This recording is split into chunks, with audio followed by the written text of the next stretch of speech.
Start करते हुए अपन लोग अपन कंपनी फाइनल अकाउंट में थे और यहाँ हम क्वेश्चन नंबर 12 तक डिस्कशन ऑलरेडी हम कर चुके थे.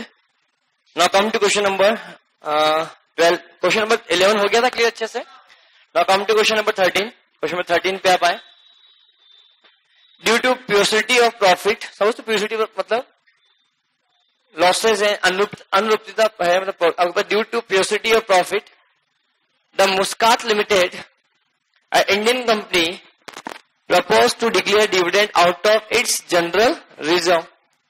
From the under-mentioned data, you are asked to ascertain the amount which can be drawn from general reserve as per the Companies Act. Rule 2014 है बेटा, ये 13 ही है. अब रूल नंबर कौन सा बेटा इसके लिए है? Rule 2014. 10% preference shares or rupees 100 is fully paid up.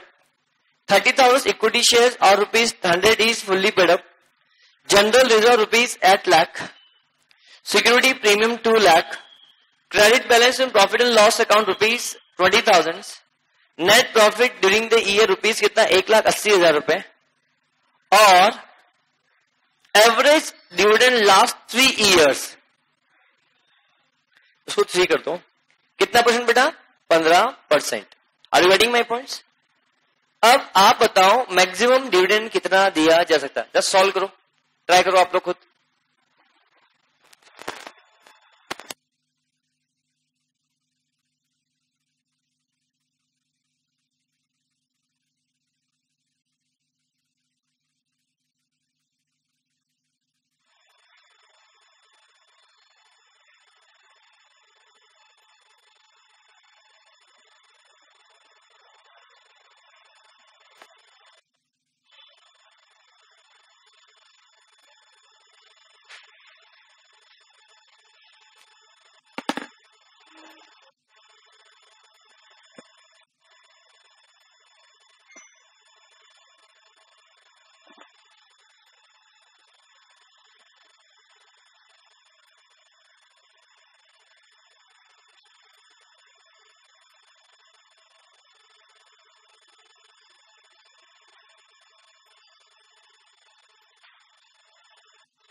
बच्चे दिखेंगे नहीं.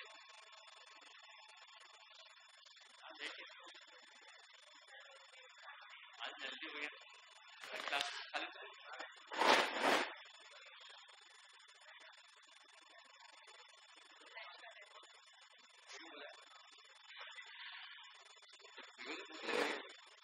पूछा भी बुलाया आपने. मैं क्या नाम लगा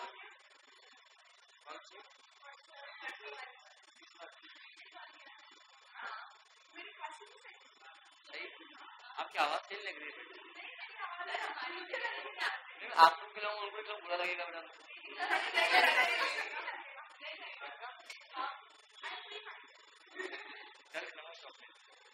टॉफी चॉकलेट या कैंडी?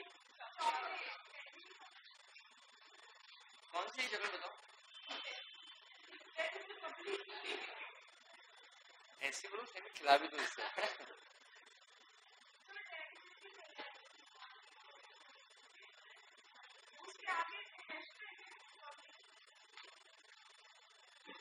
सबको मिला के एक को एक तो मिल के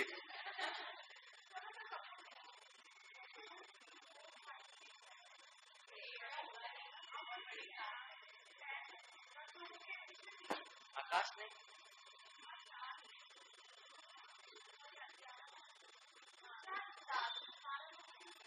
बस पपड़ी मक्की वाली, मक्की की पपड़ी।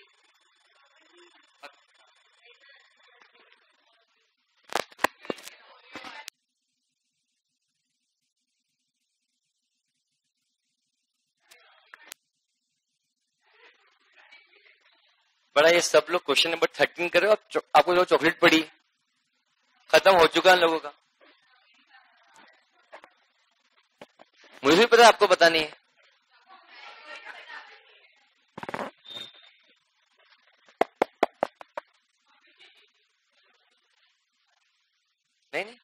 नहीं काटना, चल रहा है बच्चे। क्वेश्चन 13 पे आते हैं अपन लोग। क्वेश्चन 13 पे आते हैं अपन लोग। तो क्वेश्चन नंबर 13 की जब मैं आप लोगों से बात करता हूं तो आपके पास 2014 के हिसाब से कितना डिविडेंड दे सकते हो, इस चीज के बारे में समझना है। प्रेफरेंस शेयर से, इक्विटी शेयर से, जनरल रिजर्व, सिक्योरिटी प्रीमियम, हम ऑलरेडी क्वेश्चन को पढ़ चुके हैं। तो डिविडेंड कितना दिया जाएगा, इसके लिए इंपॉर्टेंट पॉइंट है कौन सा बेटा? 3 पॉइंट्स। क्वेश्चन नंबर कौन सा है? 12। सभी का हो गया होगा? नहीं हुआ है तो आप लोग ट्राई करो। 13 पहली कंडीशन क्या? लास्ट 3 years एवरेज और कितना बेटा? 10%। विच एवरेज लोअर या हायर? और लास्ट 3 year का एवरेज क्वेश्चन में ऑलरेडी गिवन है 10%। तो 10% of equity share, 10% of preference shares, 10% of equity shares. Equity share कितने हैं बेटा आपके पास? क्वेश्चन में गिवन है कितना? 30 लाख। तो कंडीशन नंबर 1 के हिसाब से 3 लाख रुपए का डिविडेंड दे सकते हो। क्या ये पॉइंट क्लियर है? कंडीशन नंबर 2 ये बोलता है 1/10 of paid up share capital plus free reserve and surplus. तो 1/10 ऑफ पेडअप शेयर कैपिटल, तो पेडअप में इक्विटी शेयर भी आता है और प्रेफरेंस शेयर भी आता है। 30 लाख प्लस, बताओ प्रेफरेंस शेयर कितने रुपए के हैं? 10 लाख रुपए के। Plus free reserve and surplus. क्या आपके पास पीएनएल जनरल जो रखा हुआ 8 लाख रुपए का, प्लस 8 लाख रुपए,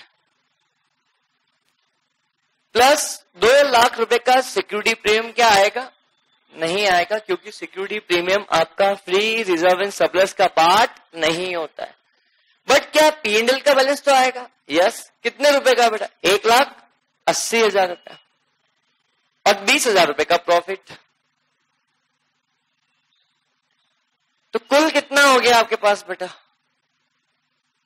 बोलो। 15 लाख। 50 लाख का 1/10 मतलब कितना बेटा? 5 लाख। इसमें से लेस किया जाएगा लॉसेस, इसमें से लेस किया जाएगा लॉसेस। कुछ है क्या? नहीं। इसमें से लेस किया जाएगा डिविडेंड ऑन प्रेफरेंस शेयर्स। इसमें से लेस क्या किया जाएगा? Dividend on preference shares. तो डिविडेंड ऑन प्रेफरेंस शेयर्स, क्या क्वेश्चन प्रेफरेंस शेयर गिवन है? तो प्रेफरेंस शेयर कितने? 10 लाख रुपए के। और प्रेफरेंस शेयर के ऊपर डिविडेंड कितने % से दिया जाएगा? 10%। क्या क्वेश्चन में लिखा हुआ है? अरे बोलो, लिखा हुआ है। तो डिविडेंड 10% ऑफ किसका बेटा? 10 लाख। कितना आएगा बेटा? 1 लाख। तो कितना है? 4 लाख। तो कंडीशन नंबर 2 के हिसाब से आप डिविडेंड कितना दे सकते हो? 4 लाख। और कंडीशन नंबर 1 के हिसाब से 3 लाख। बताओ विच इज हायर दोगे या लोअर दोगे? थर्ड कंडीशन पे आओ, रिजर्व एंड सरप्लस। बताओ रिजर्व एंड सरप्लस का जो बैलेंस क्वेश्चन में गिवन है वो कितना है? रिजर्व सरप्लस से बैलेंस की बात करता हूं। रिजर्व सरप्लस में क्या क्या आएगा बेटा? बोलो। रिजर्व सरप्लस में क्या क्या आएगा? 8 लाख और 2 लाख। 8 लाख प्लस 1,80,000 प्लस कितना बेटा? 20,000 हो गया 10 लाख। बोलो हाँ है ना? इस 10 लाख में से लेस करो डिविडेंड हम डिविडेंड कितना देना चाहेंगे बेटा? 2 लाख, 4 लाख या 3 लाख? कितना आ गया बेटा? 7 लाख। क्या आगे बढ़ सकता हूं बेटा? अरे बोलो, क्लियर? अब मुझे बताओ ये बैलेंस कितना बचा? 7। सुनो 7 लाख आया, गलत हो गया ये 7 लाख। क्या such amount is less than 15% of paid up share capital? बताओ मेरी पेड अप शेयर कैपिटल कितनी है बेटा? बोलो। 30 लाख और प्लस 10 लाख। मुझे बताओ 15% of paid up share capital. तो 15% में पेड अप शेयर कैपिटल की जब बात करता हूं, 15% of paid up share capital क्या आएगा? 30 लाख आएगा। इक्विटी शेयर है plus 10 lakh preference share, 6 lakh. मतलब 6 लाख का बैलेंस होना चाहिए, जबकि बैलेंस कितना बच रहा है? 7 लाख। तो मतलब मैं डिविडेंड पूरा बांट सकता हूं 3 लाख रुपए का, ये ना? हाँ। तो company can declare ₹3 lakh for a dividend. तो 3 लाख रुपए का डिविडेंड बांटना बोल रहा है। तो 3 लाख का डिविडेंड दिया जा रहा है कितने की कैपिटल पे? 30 लाख या 40 लाख पे? 30 लाख। दैट मीन्स मैं बोल सकता हूं 10%। बोलो क्या होगा बेटा? 10%। क्या मैं आगे बढ़ सकता हूं बेटा? अरे हाँ है ना? बोलो, क्लियर? क्या मैं आगे बढ़ सकता हूं? This is the points. इस चीज के बारे में हमने यहाँ पे क्या किया? डिस्कशन किया। अरे बोलो ना बेटा, clear? Now that's point.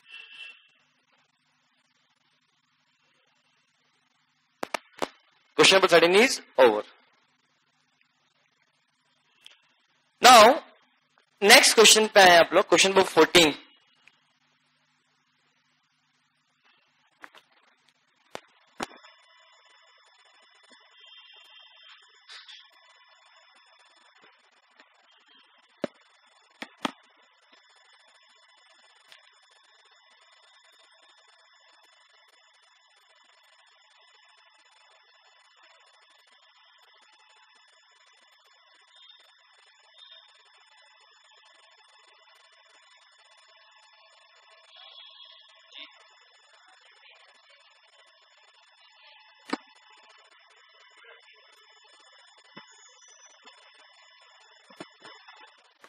But हम यहां जो डिविडेंड दे रहे हैं 30 लाख रुपए का डिविडेंड जो दे रहे हैं, ये 3 लाख का डिविडेंड दे रहे हैं, इसमें इक्विटी शेयर दे रहे हैं प्रेफरेंस शेयर पे?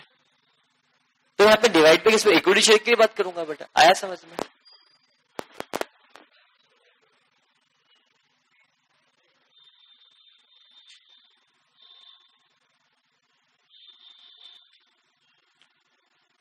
चलो मैं आगे कंसेप्ट बनाना चाह रहा हूं, ध्यान समझना बेटा। आप लोग सेक्शन 123, सेक्शन 124 पढ़ते हो कंपनीज एक्ट का। किसके लिए बात करता है? डिविडेंड के लिए बात करता है। पूरी सेक्शन की कुछ चर्चा करूंगा, ध्यान समझना। कंपनीज एक्ट 2013 का सेक्शन 123 और 124 की बात करें, डिविडेंड के लिए जो बात करता है। सेक्शन 124 की स्पेसिफिकली बात करूंगा। सेक्शन 124 कंपनीज एक्ट 2013 ये बोलता है कि कोई भी कंपनी अगर डिविडेंड डिक्लेयर कर रही है, क्या कर रही है? अगर किसी भी कंपनी ने डिविडेंड डिक्लेयर किया, क्या किया बेटा? किसी भी कंपनी ने क्या किया? डिविडेंड डिक्लेयर किया। अगर किसी भी कंपनी ने डिविडेंड डिक्लेयर किया तो डिक्लेयर करने के विद इन 7 डेज के अंदर वो पैसा उसको एक सेपरेट अकाउंट रखना पड़ता है। और डिक्लेयर करने के विद इन 30 डेज से, एग्जांपल आज मैं कंपनी हूं, मैंने डिविडेंड डिक्लेयर किया, तो जितना मैं डिविडेंड डिक्लेयर करूंगा, मैंने क्या बोला? जितना मैंने डिविडेंड करूंगा मैं डिक्लेयर करूंगा। उस चीज के बारे में आपसे बात कर रहा हूं। तो जितना मैंने डिविडेंड डिक्लेयर किया, सुनना, मैंने क्या किया? जितना डिविडेंड मैंने क्या किया? डिक्लेयर किया। जितना डिविडेंड मैंने डिक्लेयर किया है ना, उतना पैसा मैं अपने बैंक अकाउंट से निकालकर एक सेपरेट अकाउंट रखना पड़ता है। और डिविडेंड डिक्लेयर करने के विद इन 30 डेज के अंदर उस पैसे को मुझे शेयर होल्डर को पे करना पड़ता है। नहीं यही बात समझ में? अरे बेटा बड़ा ही सिंपल सा फंडा है। आज मैं कंपनी हूं, ये कंपनी है, इस कंपनी ने आज डिविडेंड डिक्लेयर किया,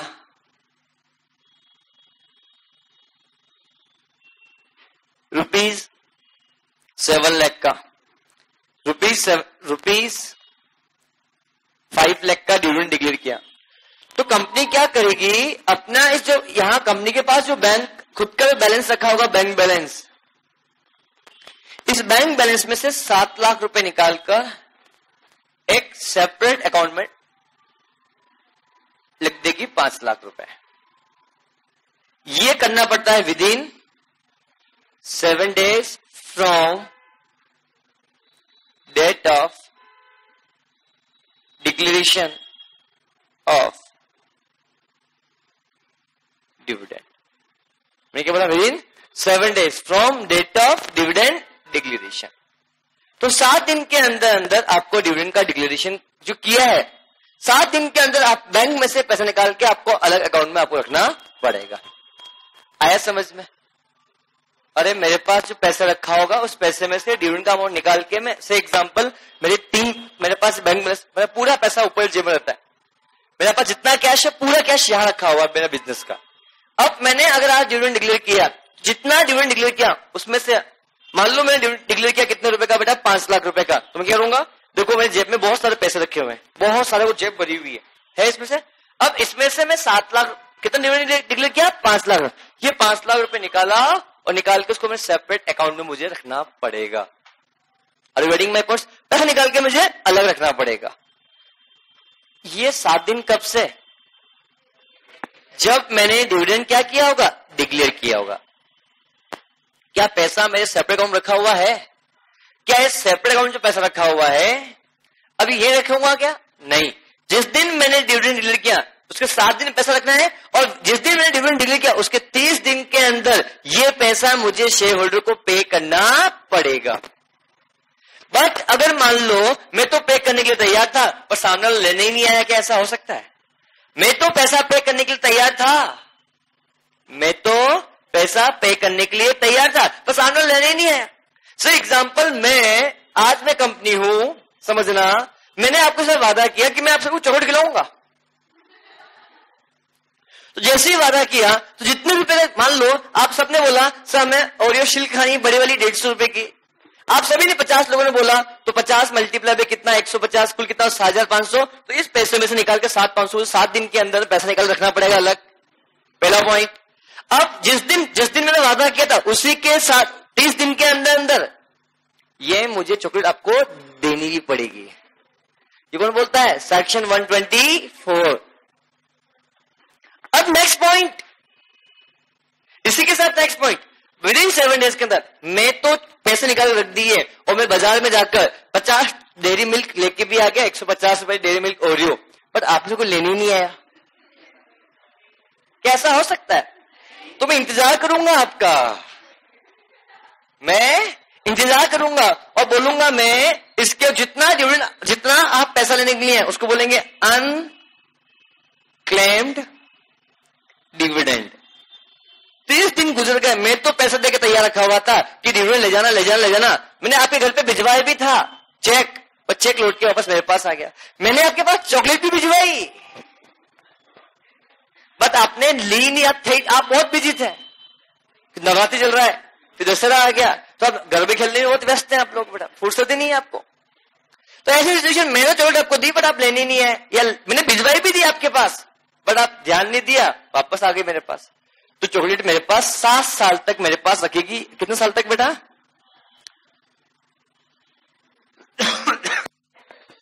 कितने साल तक?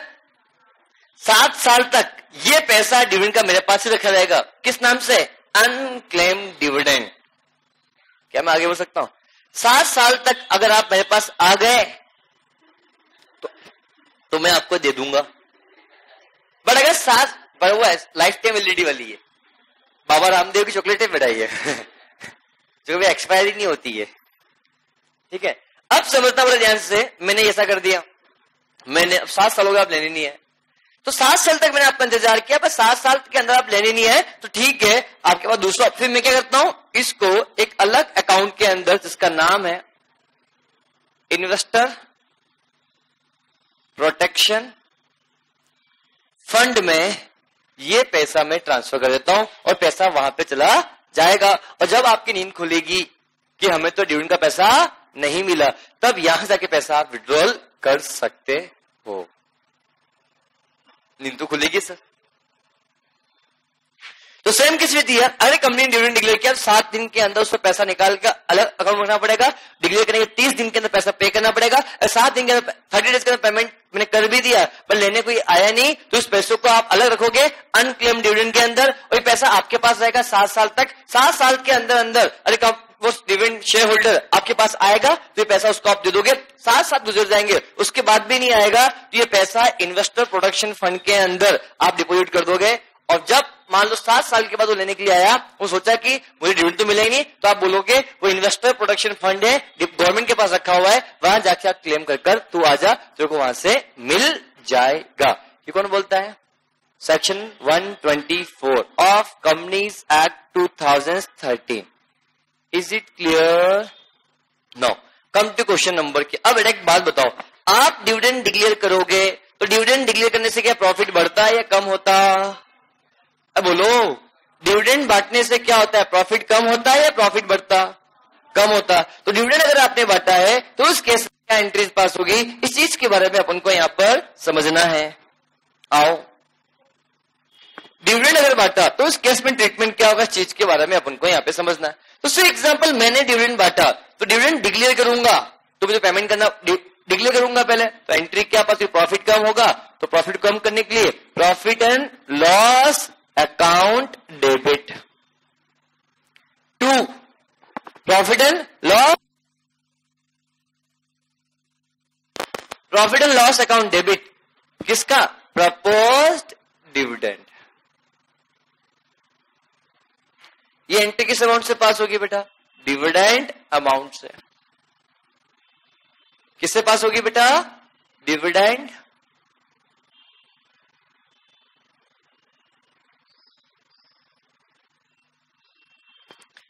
किस अमाउंट से होगा, डिविडेंड अमाउंट से पास होगी। क्या मैं आगे बढ़ सकता हूं?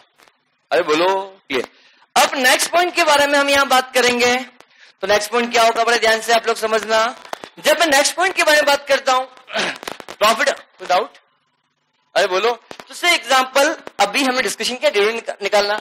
से एग्जांपल मेरी कंपनी है, उसके 15 लाख रुपए की इक्विटी शेयर कैपिटल है, कंपनी डिसाइड किया मैं तो 12% से डिविडेंड डिक्लेयर करूंगा। तो 12% ऑफ किसका, 15 लाख का, कितना होगा, 1,80,000 रुपए।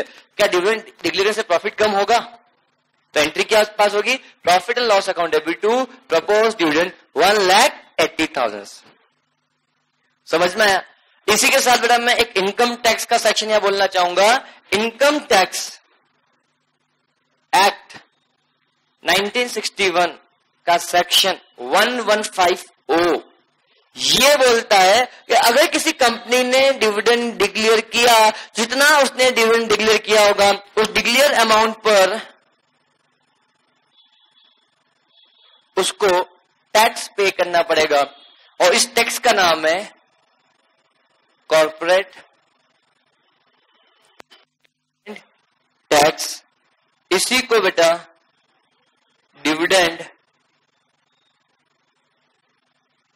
डिस्ट्रीब्यूशन टैक्स के नाम से भी जाना जाता है। तो अगर कंपनी ने डिविडेंड डिक्लेयर किया तो उसको कॉर्पोरेट डिविडेंड टैक्स पे करना पड़ेगा, बट अकाउंट्स में तभी करना है जब क्वेश्चन स्पेसिफिकली अगर आपको बोले तो। क्वेश्चन ने बोला कि कंपनी ने डिविडेंड डिक्लेयर किया कितने परसेंट से, 12% से, और कंपनी ने बोला 20% से उसको कॉर्पोरेट डिविडेंड टैक्स पे करना। कितने परसेंट से बेटा, 20%। तो ही आप क्या करोगे फिर, 1,80,000 के ऊपर 20% से क्या लगाओगे बेटा, कॉर्पोरेट डिविडेंड टैक्स लगाओगे। अगर क्वेश्चन साइलेंट है, क्वेश्चन कुछ बोला ही नहीं, सिर्फ क्वेश्चन ने बोला कॉर्पोरेट डिविडेंड टैक्स, नहीं, क्वेश्चन बोला कंपनी ने डिविडेंड डिक्लेयर किया कितने परसेंट से बेटा, 12% से, बस दिमाग मत लगाना, आपको कुछ करने की जरूरत नहीं है। आपका 12% तो 15 लाख ही आपको एंट्री पास की जाएगी। बट क्वेश्चन ने बोला कि एक कंपनी 12% से क्या कर रही है, डिविडेंड डिक्लेयर कर रही है, और कंपनी को कॉर्पोरेट डिविडेंड टैक्स पे करना है या डिविडेंड डिस्ट्रीब्यूशन टैक्स पे करना है at the rate of 10%। Late assume कितना परसेंट बेटा, 10%। तो भैया फिर आपको कॉर्पोरेट डिविडेंड टैक्स की एंट्री भी पास करनी पड़ेगी। तो कॉर्पोरेट डिविडेंड टैक्स होगा तो 10% बोला, मान लो क्वेश्चन ने बोला कितना परसेंट बेटा, 10%। तो एंट्री क्या पर 10% किसका होगा, इसका होगा या डिविडेंड का, डिविडेंड का होगा। क्योंकि टैक्स किस पे पे किया जाएगा? जितना आपने डिविडेंड डिक्लेयर किया। आपने कितना डिविडेंड डिक्लेयर किया? 18 लाख या 15 लाख? 18 लाख। तो 10% किसका होगा बेटा? डिविडेंड अमाउंट का। तो मैं लिख रहा हूं if, if question specifically mention corporate dividend tax rate, then rate of corporate dividend tax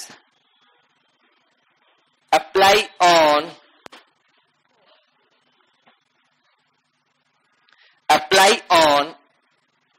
dividend amount. मतलब बात समझ में आई? अगर जो भी रेट ऑफ गिवन है, बोला कि 10% से आपको कॉर्पोरेट डिविडेंड टैक्स पे करना है, तो 10% किस पे लगा जाएगा? डिविडेंड के अमाउंट पे लगा जाएगा, कैपिटल के ऊपर? डिविडेंड अमाउंट के ऊपर चार्ज किया जाएगा। कुछ स्पेशल गलत पढ़ा रहा हूं ऐसा कैसे? तो ऐसे हमारी टॉप डिस्टर्ब करिए आप, मत हो ही मत। आपको कैसे पता है? सुन नहीं रही क्या? बाहर देखने कान में आवाज नहीं आती है क्या?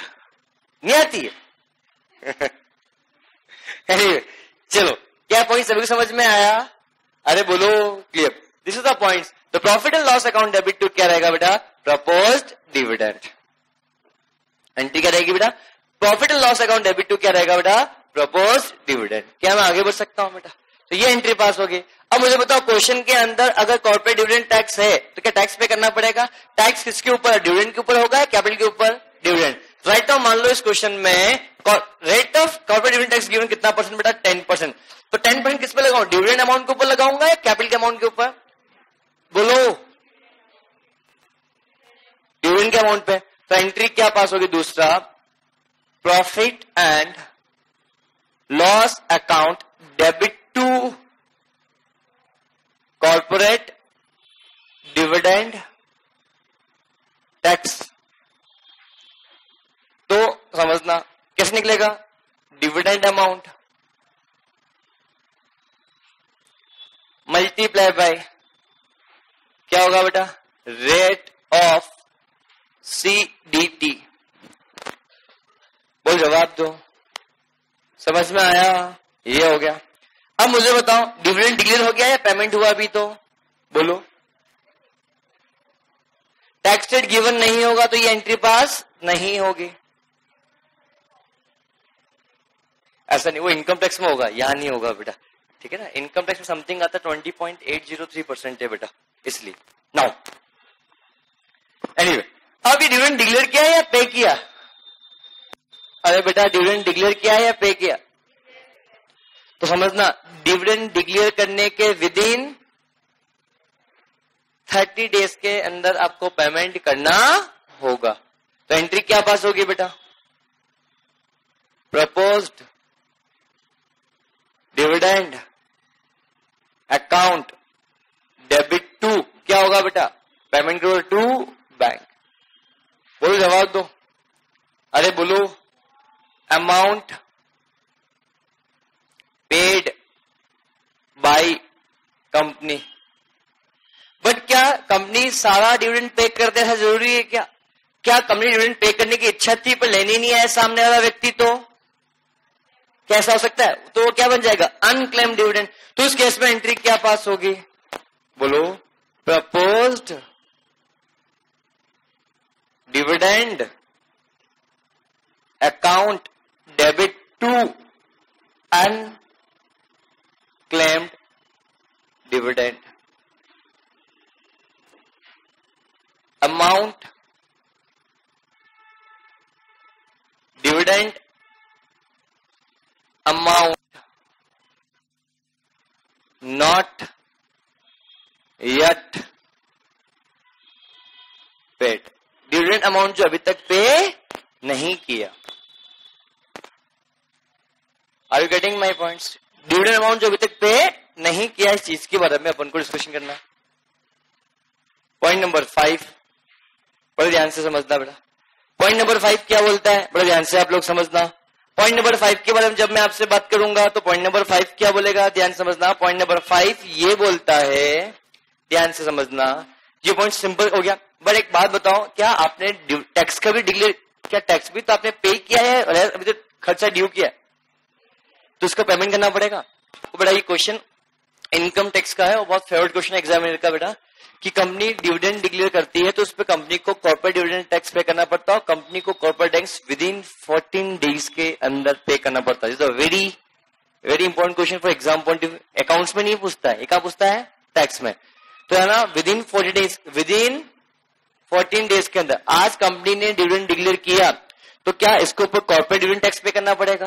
तो कॉर्पोरेट डिविडेंड टैक्स या गवर्नमेंट को पे करना पड़ेगा। जनरली हम इनकम टैक्स असेसमेंट ईयर में पे करते हैं, बट यहाँ पे ये फंडा नहीं है। यहाँ पे अगर कॉर्पोरेट डिविडेंड टैक्स है तो डिविडेंड टैक्स को इसको यहाँ पे हम बोलते हैं corporate dividend tax.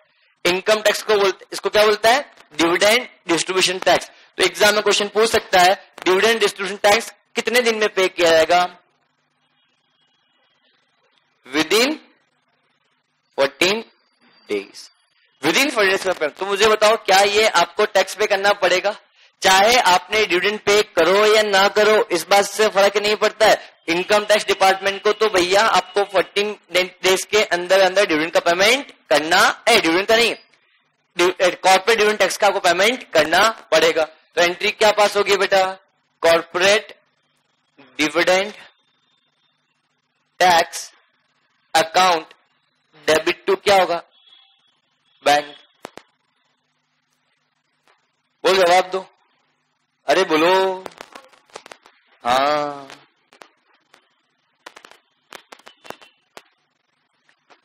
Next point के बारे में समझते हैं आंसर बेटा। Next very important points. Next point क्या रहेगा, ध्यान से देखें। अब बेटा एक बात बताओ, हमने ये एंट्री किस चीज की थी बेटा, ये वाली एंट्री, ये एंट्री किसकी थी, डिविडेंड, बोलो ना, डिक्लेरेशन के लिए थी बेटा। ये एंट्री किसकी थी, डीडीटी के लिए।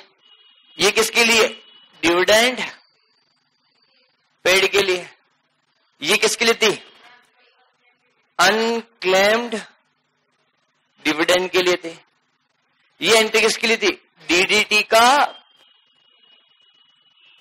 पेमेंट के लिए। बट एक बात बताओ, ये पैसा अनक्लेम्ड डिविडेंड पड़ा है, पड़ा है, पड़ा है, पड़ा है, पड़ा है, पड़ा है, पड़ा है, क्या 7 साल के बाद ये पैसा यहीं रहेगा, 7 साल ट्रांसफर हो जाएगा पैसा। आफ्टर 7 ईयर, पॉइंट नंबर 6,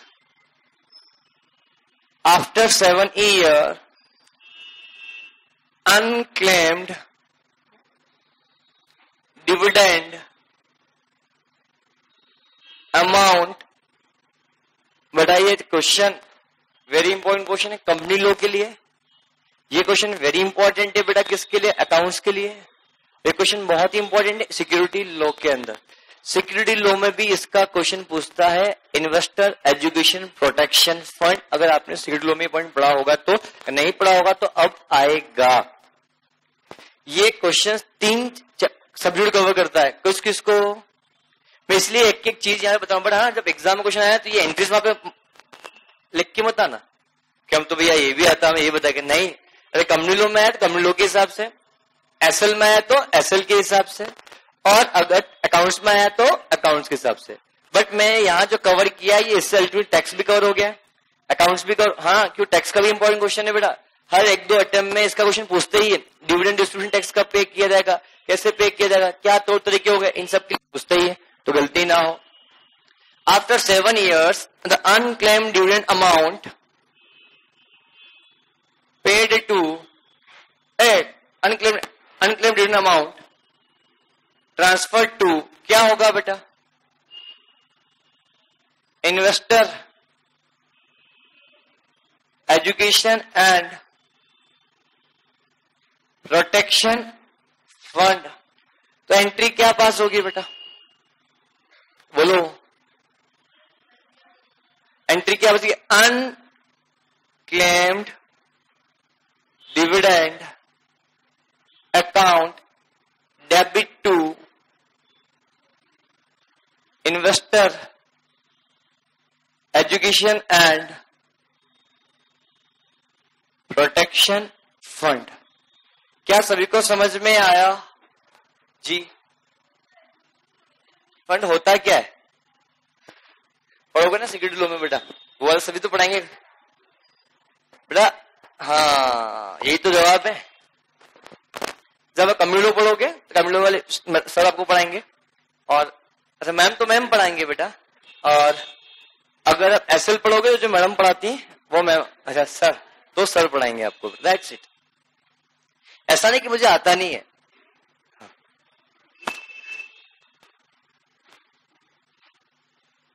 सभी तो बेटा मेरा क्वेश्चन है आपसे, इन्वेस्टर एजुकेशन प्रोटेक्शन फंड का यूज किस किस पर्पस के लिए किया जा सकता है? अरे यार साहब प्लीज कोई 4 आइटम बता दो, ज्यादा नहीं पूछ रहा हूं बेटा, अभी याद नहीं है सर, पर पढ़ा हुआ तो मेरा ऑलरेडी है। पंकज अपना बता दो बेटा ना। हाँ इधर 1 2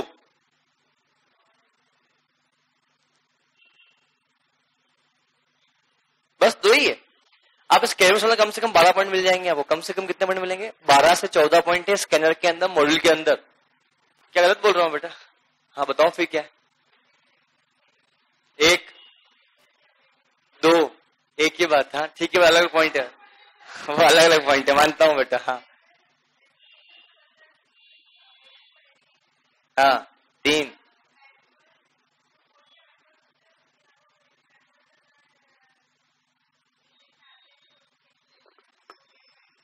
और कौन सा है? मैं आपसे पूछता हूं, इनसे पूछूंगा अगला क्वेश्चन, चिंता मत करो। अभी फिर पास हो गए हैं फर्स्ट ग्रुप बेटा। नहीं पर ये क्वेश्चन तो कंपनी लॉ का है यहाँ, तो ये क्वेश्चन कंपनी लॉ में भी था ना। मैंने क्या बोला, ये टॉपिक 3 चैप्टर कवर करता है। पहला अकाउंट्स, दूसरा क्या बेटा एसएल, तीसरा कौन सा? Company law.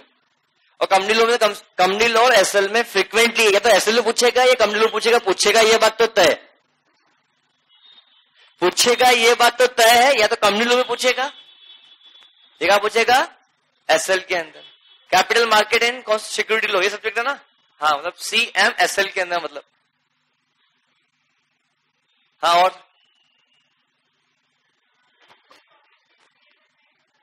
हम्म हम्म इतना तो मेरे को भी नहीं आता यार बेटा, इतना इंडियन नोट थोड़ी है मेरे को। क्या यार, ये तो सिक्योरिटी लॉ का पॉइंट बोल दिया आपने बेटा। मुझे कंपनी लॉ के रेफरेंस बहुत पता है बेटा, इतना मुझे नहीं आता है बेटा। मुझे थोड़ा बहुत पता है कि भैया ये पैसा आता है।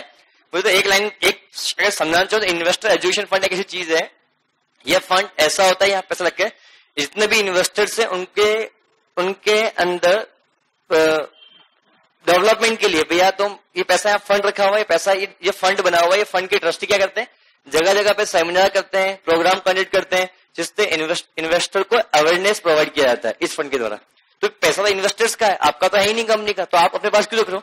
इस पैसे को हमें ला के दो, और हम जनता के अंदर पब्लिक के अंदर क्या करेंगे, अवेयरनेस लेके आएंगे, इसके लिए हम खर्चा करेंगे। ये फंड होता है, इसका नाम है इन्वेस्टर एजुकेशन प्रोटेक्शन फंड। ऐसा क्योंकि कंपनी के पास पैसा रहेगा तो कंपनी क्या करेगी बेटा, इस पैसे को मिसयूज कर सकती है, कुछ भी कर सकती है, इसलिए इसको यहां से हटाकर आप पैसा हमारा दे दो बेटा। That's the posing. ठीक समझ में आया? ऐसा कुछ जब आप एसएल पढ़ोगे, ऐसे जब आप कंपनी लॉ पढ़ाएंगे तो आपके रेस्पेक्टिव फैकल्टीज आपको बताएंगे बेटा। ठीक है, मैं जमाने हो गए पढ़े बगैर बेटा, मेरे को मुझे याद नहीं है, बट हाँ थोड़ा बहुत बेसिक पता है, इसलिए मैं आपको बता देता हूँ बेटा। इसलिए कुछ डाउट है? हाँ अच्छा ऐसा, इतना बेटा बुढ़ा हो गया ना अब तो ना, बचपन में पढ़ा था बेटा मैंने तो। सर उल्टे जवान हो गए अभी तो, सर उल्टे बेटा, बुढ़े तो पहले थे। क्यों प्रवीण, है ना? देखो पंकज की मन की बात है बेटा, ये मैंने देखा आपकी तरफ था, जवाब दिया किसके लिए बताया आपको? पंकज के लिए। देखो कितना खुश हो रहा है, अब देखो आज बाल काटे समझो इनके भी बेटा मैंने तो आज है। नाउ क्या समझ में है? Now come to question number 14। Question number 14 पे आओ बेटा, और क्वेश्चन नंबर 14 को आप मुझे सॉल्व करके बताओ।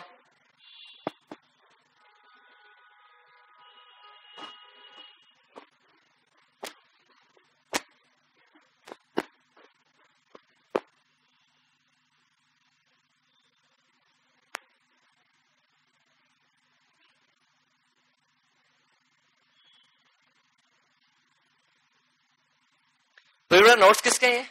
आप ही के ना? दूर बैठना, अभी बोला है दूर बैठे के लिए, दूर बैठा वहां से बेटा। हाँ पंकज बेटा खड़ा होना वहां से, बैठो बैठो बेटा बैठो,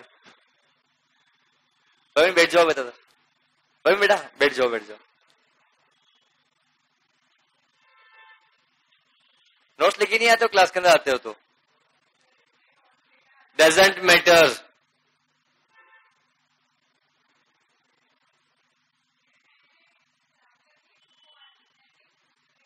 अच्छा लगा सजा के मेरे पास बहुत क्या नए नोट्स बेटा, दे दो ना सर।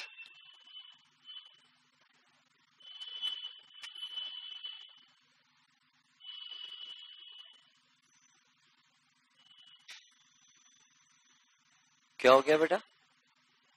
क्या हुआ आपको? एकदम बेचारी भोली लड़की है, डरा रहे उनको? नहीं हो क्या? देखो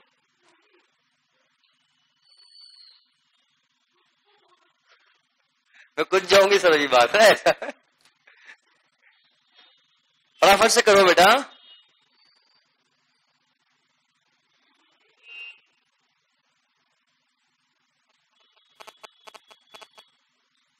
अपने पास समय बहुत कम है।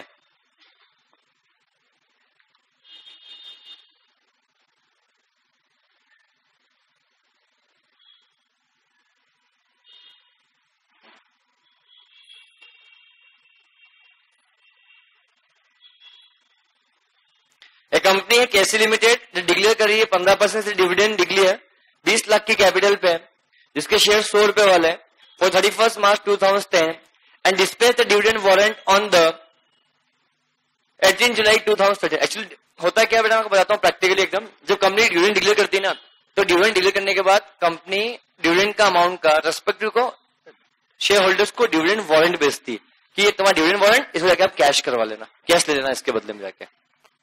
तो 18 जुलाई को भेजा और इन्होंने सेपरेट अकाउंट में on the day separate account रख दिया पैसा। अ पर्सन होल्डिंग 800 शेयर, एक पर्सन था जिसके पास 800 शेयर थे, did not claim the amount of his dividend of shares of dividend, उसने अपना डिविडेंड का अमाउंट क्लेम नहीं किया। कुल कितने शेयर थे बेटा मुझे बताओ? कुल शेयर थे 20,000, 20,000 में से 19,200 तो शेयर का पैसा ले लिया और 200 ने पैसा अभी तक नहीं लिया। बोलो हाँ या ना? What journal entry will be passed in the books of company for declaration and dispatch of dividend warrant and transferring of unclaimed amount? So, on dividend account, what the further journal entry will be passed in the books of company when the unclaimed dividend is not claimed by the within a stipulated time under section 205A subsection 5 of the 7 year। 7 साल के अंदर पैसा claim नहीं किया तो पैसा कहां जाएगा? इन्वेस्टर प्रोटेक्शन फंड के अंदर। कॉर्पोरेट डिविडेंड टैक्स में be taken at the rate of 17% of gross amount. क्या क्वेश्चन बन सकता है? आप ट्राई करोगे? This will be your homework. नहीं बने तो कल इस क्वेश्चन को मैं आप लोगों के सामने कराऊंगा। आज के लिए इतना ही। आपका दिन शुभ रहे। आपका भी रहे सर। पंकज बड़े डिम्ड है कि बोलूं तो आपको नॉक करना, राजू भैया को बुलाना है आपको। ठीक है, thank you, have good day.